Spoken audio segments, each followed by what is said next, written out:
ಕಾಸ್ನ ಈ ಒಂದು ಸುಂದರ ಗಿವರ್ಲಿ ಫೌಂಡೇಶನ್ ಮುಖಾಂತರ ಉಚಿತ ಆರೋಗ್ಯ ತಪಾಸಣಾ ಕಾರ್ಯಕ್ರಮವನ್ನ ನಮ್ಮ ಶಾಲಾ ವಿದ್ಯಾರ್ಥಿಗಳಿಗೆ ಮತ್ತು ಸುತ್ತಮುತ್ತಲಿನ ಒಂದು ಪೋಷಕ ವರ್ಗದವರಿಗೆ ಇವತ್ತು ಆಯೋಜನೆ ಮಾಡೋದು ತುಂಬಾ ಸಂತೋಷ. ಯಾಕಂದ್ರೆ ಇದು ಕರ್ನಾಟಕದ ಸೂರ್ಯ ಉದಯಿಸುವ ಮೊದಲ ಒಂದು ಪ್ರೌಢಶಾಲೆ ಅಂತ ನಾವು ಹೇಳ್ತೀವಿ ಹೆಮ್ಮೆಯಿಂದ. ಇದು ಗ್ರಾಮೀಣ ಪ್ರದೇಶವಾಗಿದ್ದು ಇದು ಗಡಿಯ ಭಾಗವಾಗಿದ್ರೂ ಸಹ ಇಲ್ಲಿ ಕನ್ನಡ ಉಕ್ಕಿ ಹರಿಯುತ್ತಾ ಇದೆ. ಇವತ್ತು ನಮ್ಮ ಈ ಒಂದು ಸಮಾರಂಭಕ್ಕೆ ನಮ್ಮ ಈ ಒಂದು ಫೌಂಡೇಶನ್ ಹಿರಿಯರಾಗಿರ್ತಕ್ಕಂಥ ವಿಮಲಾ ಮೇಡಮ್ನವರು ಮತ್ತೆ ಗೀತಾ MD ಮೇಡಮ್ನವರಿರ್ತಕ್ಕಂಥ ಗೀತಾ ಮೇಡಮ್ನವರು ಮತ್ತೆ ನವ್ಯ ಮೇಡಮ್ ಮತ್ತೆ ನಮ್ಮ ಬಾಬು ಅವರು ಇವರೆಲ್ಲ ನಮ್ಮ ಮೀಡಿಯಾದವರೆಲ್ಲ ಇವತ್ತು ಬಂದಿದ್ದಾರೆ. ನಮ್ಗೆ ಇವತ್ತು ಯಾಕೆ ಈ ಒಂದು ಕಾರ್ಯಕ್ರಮ ನಾವು ಒಪ್ಕೊಂಡಿದೀವಿ ಅಂತ ಹೇಳಿದ್ರೆ ನಿಜವಾಗ್ಲೂ ಇದು ಬಹಳಷ್ಟು ಅವಶ್ಯಕತೆ ಆಗಿದೆ. ನಮ್ಗೆ ಇವತ್ತು ಏನಾಗಿದೆ, ಒಂದು ಉತ್ತಮ ಆಗಿರ್ತಕ್ಕಂಥ ಆರೋಗ್ಯಕರವಾಗಿ ವಾತಾವರಣ ನಿರ್ಮಾಣ ಆದ್ರೆ ಮಾತ್ರ ನಾವು ಉತ್ತಮ ಫಲಿತಾಂಶ ತರಕ್ ಸಾಧ್ಯ. ಅನೇಕ ಜನ ಅನ್ಕೋಬಹುದು, ಆದ್ರೆ ಇವತ್ತು ನಾವು ಹೆಲ್ತ್ ಈಸ್ ವೆಲ್ತ್ ಯಾವುದೇ ಇರ್ಲಿ, ನಮ್ಗೆ ಹೆಲ್ತ್ ಬಹಳಷ್ಟು ಇಂಪಾರ್ಟೆಂಟ್ ಇದೆ. ಇವತ್ತು ಆರೋಗ್ಯ ಮತ್ತು ಶಿಕ್ಷಣ ಎರಡೂ ಒಂದು ಕಾಯಿನ್ ಇದೆಯಲ್ಲ, ನಾಣ್ಯದ ಎರಡು ಕಡೆ ಇರ್ತಕ್ಕಂಥ ಒಂದು ಮುಖ. ಇವತ್ತು ಇಲ್ಲಿರ್ತಕ್ಕಂಥ ಜನ ವಿದ್ಯಾರ್ಥಿಗಳು ಒಳ್ಳೆ ಆರೋಗ್ಯವನ್ನ ಉತ್ತಮ ಪಡಿಸ್ಕೊಂಡ್ರೆ ಮುಂದಿನ ಅವರು ಹಾಸ್ಪಿಟ್ಲಿಗೆ ಹೋಗೋ ಅವಶ್ಯಕತೆ ಇಲ್ಲ. ಇಲ್ಲಿನೇ ಇದು ಮಾಡ್ಕೊಂಡು ಹೆಚ್ಚು ಕಡಿಮೆ ಆದ್ರೆ ನಾಳೆ ಎರಡು ಕಡೆ ಹೋದ್ರೆ ಹಾಸಿಗೆ ಹಿಡಿಬೇಕಾಗ್ತದೆ. ಇನ್ನು ಕೆಲವರೆಲ್ಲ ಇಲ್ಲಿ ಶಿಕ್ಷಣ ಪಡೆಯಲಿಲ್ಲ ಅಂದ್ರೆ ಜೈಲ್ ಸೇರ್ಬೇಕಾಗುತ್ತೆ. ಆದ್ರಿಂದ ಇವತ್ತು ಈ ಒಂದು ಗ್ರಾಮೀಣ ಪ್ರದೇಶವನ್ನ ತಾವು ಆಯ್ಕೆ ಮಾಡಿದ್ರ ತಮ್ಮ ಈಗಾಗಲೇ ಹೇಳಿದರೆ ತುಂಬಾ ಒಳ್ಳೆ ವಿಷನ್ ಇದೆ.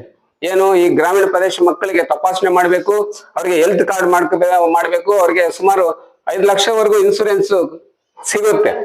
ಒಂದು ಮಾಡ್ತಕ್ಕಂತ ಒಂದು ಮಹಿಳೆಯರು ಇವತ್ತು ಸಿಡಿದು ಬಂದು ಇವತ್ತು ನಿಂತ್ಕೊಂಡು ನಾವು ಸರ್ ಗ್ರಾಮೀಣ ಪ್ರದೇಶ ಜನಕ್ಕೆ ಸೇವೆ ಮಾಡ್ತೀವಿ, ಆ ಮಕ್ಕಳಿಗೆ ಸೇವೆ ಮಾಡ್ತೀವಿ, ಅಲ್ಲಿರ್ತ ಜನತೆಗೆ ಸೇವೆ ಮಾಡ್ತಕ್ಕಂಥ ನಿಜವಾಗ ದೊಡ್ಡ ಪ್ರಶಂಸೆ ಮಾಡ್ತಕ್ಕಂಥ ಒಂದು ವಿಚಾರ.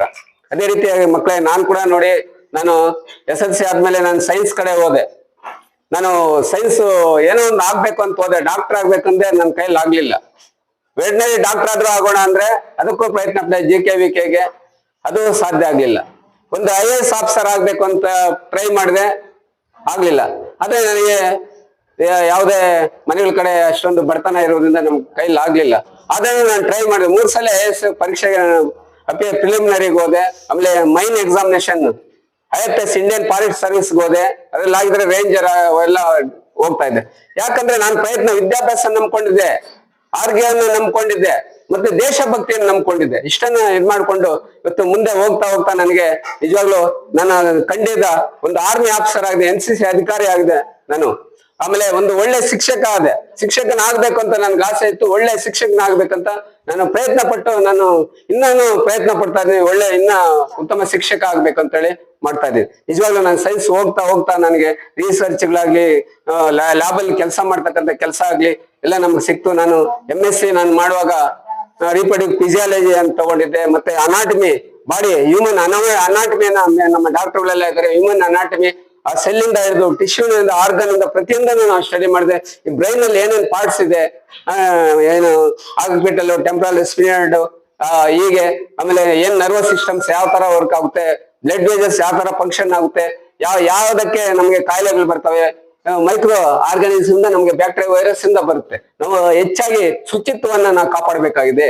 ನಾವು ಯಾವಾಗ ಶುಚಿತ್ವವನ್ನು ಕಾಪಾಡೋಲ್ವೋ ಅವಾಗ ನಾವೇನಾಗ್ತೀವಿ, ಕಾಯಿಲೆಗೆ ತುತ್ತಾಗ್ತೀವಿ.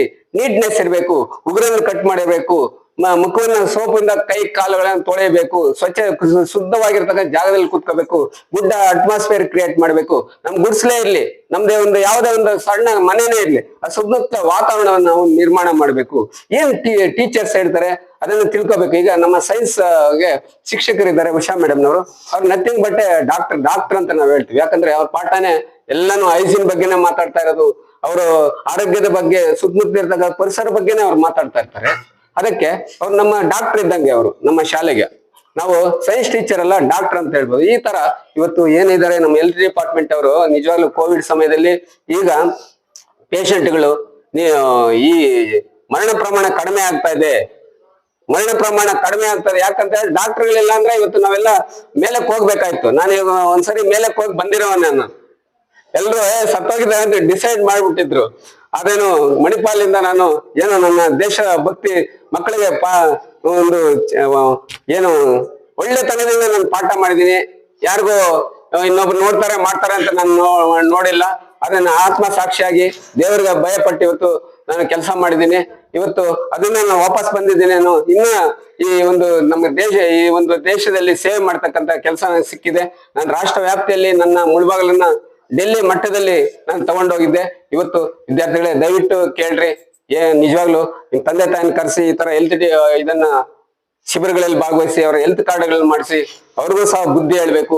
ಅವನ ಕುಡಿತ ಅವುಗಳಿಂದ ಚಟದಿಂದ ದೂರ ಇಡಬೇಕು, ಕೆಟ್ಟ ಅಭ್ಯಾಸಗಳನ್ನ ದೂರ ಇಡಬೇಕು, ಮೊಬೈಲ್ ಅನ್ನ ನಾವು ಹತ್ರಕ್ಕೆ ಸೇರಿಸಬಾರ್ದು, ನಮ್ಮ ಆರೋಗ್ಯವನ್ನ ನಾವು ಕಾಪಾಡಬೇಕು, ಒಬ್ರಿಗೊಬ್ರು ಕಮ್ಯುನಿಕೇಶನ್ ಮಾಡಿ ಶಾಲೆಗೆ ಕರೆಕ್ಟ್ ಆಗಿ ಹಾಜರಾಗೋ ತರ ಬರ್ಬೇಕು, ಹಾಜರಾತಿ ಇರ್ಬೇಕು ನಮ್ಗೆ. ಆಮೇಲೆ ಬಂದ ಮೇಲೆ ಇಲ್ಲಿ ಶಿಸ್ತನ್ನು ಕಾಪಾಡಬೇಕು, ಶಿಸ್ತನ್ನು ಕಾಪಾಡಿದ ಓದೋ ತರ ಇರಬೇಕು. ಅವಾಗ ಮಾತ್ರ ನಾವು ಉತ್ತಮ ವಿದ್ಯಾರ್ಥಿ, ಉತ್ತಮ ಫಲಿತಾಂಶ ಈ ಶಾಲೆಗೆ, ನಮಗೆ, ನಮ್ಮ ದೇಶಕ್ಕೆ, ನಮ್ಮ ತಂದೆ ತಾಯಿಗಳಿಗೆ, ಶಿಕ್ಷಕರಿಗೆ ನಾವು ತರಕ್ಕೆ ಸಾಧ್ಯ ಆಗುತ್ತೆ ಅಂತ ಹೇಳ್ತಾ, ನಿಜವಾಗ್ಲೂ ಮಕ್ಕಳೇ ಈ ಒಂದು ಇದನ್ನ ಸದುಪಯೋಗ ಪಡಿಸ್ಕೊಳ್ಳಿ. ಮತ್ತೆ ನಿಮ್ ತಂದೆ ತಾಯಿಗಳಿಗೆ ಕಮ್ಯುನಿಕೇಶನ್ ಮಾಡಿ ಅಂತ ಹೇಳ್ತಾ, ಮುಂದಿನ ದಿನಗಳಲ್ಲಿ ಈ ಒಂದು ಹೆಚ್ಚೆಚ್ಚಿಗೆ ಈ ತರ ಕಾರ್ಯಕ್ರಮಗಳು ನಡೆಯಲಿ. ಇದಕ್ಕೆ ನಾವು ಯಾವಾಗ್ಲೂ ಸದಾ ಪ್ರೋತ್ಸಾಹ ಕೊಡ್ತೀವಿ ಅಂತ ಹೇಳ್ತಾ, ನಾವು ವಂಶೋದಯ ಆಸ್ಪತ್ರೆಗೂ ನಾವು ವಂದನೆಗಳನ್ನ ಅರ್ಪಿಸ್ತೀವಿ. ಯಾಕಂತ ಹೇಳಿದ್ರೆ ಮೇಡಮ್ನವರು ಕೆಲಸ ಕಾರ್ಯಗಳು ಬಿಟ್ಟು ಈ ಒಂದು ಸಣ್ಣ ವಯಸ್ಸಿಗೆ ಈ ಗ್ರಾಮೀಣ ಪ್ರದೇಶಕ್ಕೆ ಬಂದು ಇಂತಹ ಸೇವೆ ಮಾಡ್ತಾ ಇರೋದಕ್ಕೆ ತುಂಬಾ ಧನ್ಯವಾದಗಳು. ಗೀತಾ ಮೇಡಮ್ನವರು ಅಷ್ಟೇ ಇದ್ರ ಮೇಲೆ ಗೌರವ ಇಡಬೇಕು. ವಿಮಲಾ ಮೇಡಮ್ನವರು ಮತ್ತೆ ನಮ್ಮ ಬಾಬು ಅವರು, ನಾವು ಬಾಬು ಅವ್ರನ್ನ ಇನ್ನೂ ಒಂದು ಕಾರ್ಯಕ್ರಮಕ್ಕೆ ಕರೆಸ್ತೀವಿ ಅಂತ ಹೇಳ್ತಾ, ನಮ್ಮ ಮೀಡಿಯಾ ಪರ್ಸನ್ ಮಂಜುನಾಥ್ ನಮ್ಗೆ ತುಂಬಾ ಅಚ್ಚುಮೆಚ್ಚಿನವರು. ನಮ್ಮ